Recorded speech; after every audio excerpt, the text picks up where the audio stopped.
ෆැංගල් බලපෑම් අඩුවෙයි. නැවත දෙනම් දෙන තුරු පුත්තලම් කංගෙසන්තුරයි திருகோணமலை දක්වා திரிகுணாமலை தக்வா தீவிர சாக நாவி கடையுத்து பே என்பதாக அந்த செய்திக்கு தலைப்பெற்றுவதை காணலாம். ஃபெங்கல் சூறாவளியின் தாக்கம் ஓரளவு குறைவடைந்திருக்கிறது. அது இப்போது இலங்கைக்கு தாக்கமில்லை, இந்தியா நோக்கி சென்று அங்கே காட்டு என்று காட்டிக் கொண்டிருக்கிறது. இருந்தாலும் மீள் அறிவித்தல் வரும் வரை புத்தளம் முதல் காங்கேசந்துறை ஊடாக திருகோணமலை வரையான கடல் பகுதிக்கு மீன்பிடி நடவடிக்கைகளுக்கு செல்ல வேண்டாம் என்று இப்போது வளிமண்டல திணைக்களம் எச்சரிக்கை ஒன்றை விடுத்திருக்கிறது. காரணம், அது இந்தியாவினுடைய தமிழகம் புதுச்சேரி பகுதியை நோக்கி அந்த சூறாவளியின் தாக்கம் நகர்ந்திருந்தாலும் ஆழமற்ற மற்றும் ஆழ்கடல் பகுதியில் அதனுடைய தாக்கம் இன்னும் தொடர்ச்சியாக இருக்கிறது என்பதாகத்தான் அந்த செய்தி இருப்பதை காணலாம். அதாத் பிரதேச ரசகட்ட වැසි අයාපත් කාලගුණයෙන් පුද්ගලය 4,71,000 249ක් පීඩාවට 17ක් මරුට என்பதும் இன்னும் ஒரு தகவல். இன்றைய தினமும் பல பகுதிகளில் மழை பெய்வதற்கான சாத்தியம் இருக்கிறது. 17 மரணங்கள் பதிவாகியிருக்கிறது.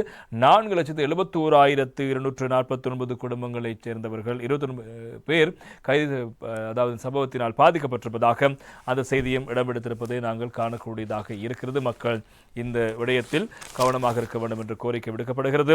பெங்கால் புயலால் கடந்த 2 வாரங்களாக நிலவிய சீரற்ற காலநிலை நேற்று சற்று வளமைக்கு திரும்பியிருக்கிறது. எனினும் சில பிரதேசங்களுக்கு விடுக்கப்பட்டிருந்த மண்சரிவு அபாய எச்சரிக்கை நீடிக்கப்பட்டிருப்பதாக தேசிய கட்டிட ஆய்வு நிர்வாகம் தெரிவிக்கிறது. அதற்கமைய பதுளை மாவட்டத்தில் பண்டாரவளை, மீகாகியுள்ள பசறை மற்றும் ஹாலியல் ஆகிய பிரதேச பிரிவுகளுக்கும், கண்டி மாவட்டத்தில் பூஜாபிட்டிய, யட்டினுவர, උඩපළාත, පාත හේවාහෙට, උඩුනුවර, හරිස්පතව, தெல்தொட்டை, தும்பனை, கண்டி, பன்வில, தொழுவ உள்ளிட்ட பிரதேச பிரிவுகளுக்கும் இவ்வாறு மண் சரிவு அபாய எச்சரிக்கை விடுக்கப்படுகிறது.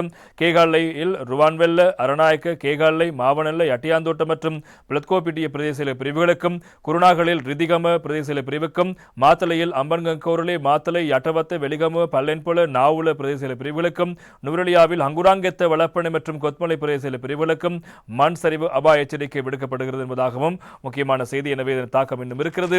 எனவே இந்த மண் சரிவு அபாயம் இருக்கின்ற பகுதிகளில் இருக்கின்ற மக்கள் மிகுந்த கவனமாக இருக்க வேண்டும் என்ற கோரிக்கை முன்வைக்கப்படுகிறது. எனவே எவ்வளவு கவனமாக இருந்தாலும் சில பகுதிகளில் தொடர்ச்சியாக மண் சரிவு அபாயம் இருக்கிறது. அதனை நீக்குவதற்கு பல வருடங்களாக முயற்சிகள் மேற்கொள்ளப்பட்டாலும் இதுவரை அந்த மக்களுக்கு எந்த தீர்வும் இல்லை என்பது முக்கியமான செய்தி. அதை தொடர்படுத்திய ஒரு செய்தி இன்றைய லங்கா தீப பத்திரிகையில் இடம்பெடுத்திருப்பதை நாங்கள் காணக்கூடியதாக இருக்கிறது.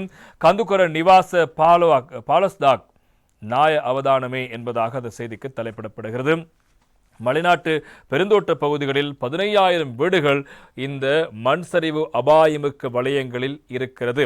கடந்த 2017ஆம் ஆண்டு முதல் அங்கிருக்கின்றவர்களை அங்கிருந்து வெளியேற்றி அவர்களுக்கு பாதுகாப்பான குடியிருப்புகளை அமைத்து தருவதற்கான நடவடிக்கைகள் ஆரம்பிக்கப்பட்டிருந்தாலும் அதில் 3,500 குடும்பங்கள் மாத்திரமே இதுவரை பாதுகாப்பு இடங்களுக்கு மாற்றப்பட்டிருக்கிறார்கள். 11,500க்கும் அதிகமானோர் தொடர்ச்சியாக இன்னும் அந்த ஆபத்தான பகுதிகளில் வாழ்ந்து வருகிறார்கள். 2017ஆம் ஆண்டு முதல் இது தொடர்பான ஆய்வுகள் மேற்கொள்ளப்பட்டு அந்த மக்களை வெளியேற்றி புதிய இடங்களில் வீடுகளை அமைத்துக் கொடுக்க வேண்டும் என்ற பரிந்துரை முன்வைக்கப்பட்ட போதிலும் இதுவரை 3,500 வீடுகள் மாத்திரம்தான் இவ்வாறு அமைக்கப்பட்டு குடும்பங்கள் மாத்திரம் வெளியேற்றப்பட்டிருக்கிறார்கள்.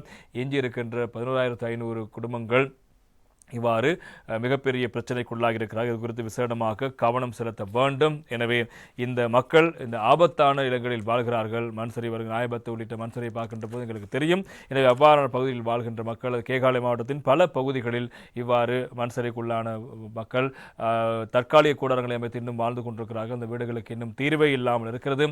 எனவே இவ்வாறு இருக்க அந்த விடயங்களை கண்டறிந்து இந்த மக்களுக்கு வாழ்வதற்கான அந்த சுதந்திரத்தையாவது பெற்றுக் கொடுக்க வேண்டும் என்பது முக்கியமான விடயம். அதனை சுட்டிக்காட்டி இன்று தினம் லங்காதி பத்திரிகை அது தொடர்பான செய்தியினை பிரதான தலைப்புச் செய்திகளில் ஒன்றாக வெளியிட்டிருப்பதை நாங்கள் காணக்கூடியதாக இருக்கிறது. அதே போல இந்த ஃபெங்கல் சூறாவளியின் தாக்கத்தினால் வளிமண்டலத்தில் வாயு அல்லது வளி மாசு அதிகரித்திருக்கிறது என்பதும் முக்கியமான செய்தி. லங்காதி பத்திரிகையில் வாயு தூசணிய தருணம கொலம்ப அனுராதபுர மகனூர் கழுத்துற யாப்பனைய அவதானம் என்பதாக அந்த செய்திக்கு தலைப்பெற்றுவதை காணலாம். இந்த ஃபெங்கல் சூறாவளியின் தாக்கம் அதே போல இந்தியாவிலிருந்து பாறையில் வீசுகின்ற காற்றின் காரணமாக அங்கிருந்து இந்த வளி மாசுக்கான இந்த துகள்கள் அடித்து வரப்படுகிறார். இலங்கையிலும் வளி மாசு அதிகரிக்கிறது. கொழும்பில் மிக முக்கியமான பிரச்சனையாக மாறியிருக்கிறது. நாட்டின் 12 நகரங்களில் சுவாசத்துக்கு பொருந்தாத ஆரோக்கியமற்ற காற்று இருப்பது சுகாதாரத்துறையை அமைச்சு இப்போது பொதுமக்களுக்கு எச்சரிக்கை விடுப்பதாக இன்றைய தினகரன் பத்திரிகை தலைப்பிடுகிறது. நாடா விருதியில் 12 நகரங்கள் மற்றும் பல்வேறு பகுதிகளிலும் காற்றின் தரம் ஆரோக்கியமற்ற நிலையிலேயே கொண்டிருப்பதாகவும்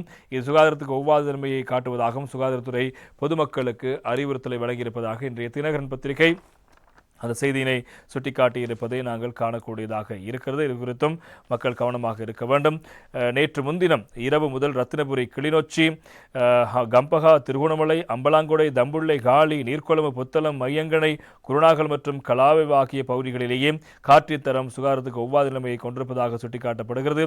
காற்றின் தர குறியீடான SLAQI இன்படி இவ்வாறு இந்த காற்றின் தரமானது மிக மோசமான மட்டத்தில் காணப்படுகிறது. எனவே இது குறித்து சுவாச நோய் கொண்டவர்கள் மிகுந்த கவனமாக இருக்க வேண்டும். முடிந்தால் முகக்கவசம் அணிந்து கொண்டு வெளியில் செல்லும் என்பதாகவும், அதிக மூச்சுத்திணறல் ஏற்பட்டால் வைத்தியரை நாட வேண்டும் என்பதாகவும் அறிவுறுத்தல் விடுக்கப்பட்டிருக்கிறது.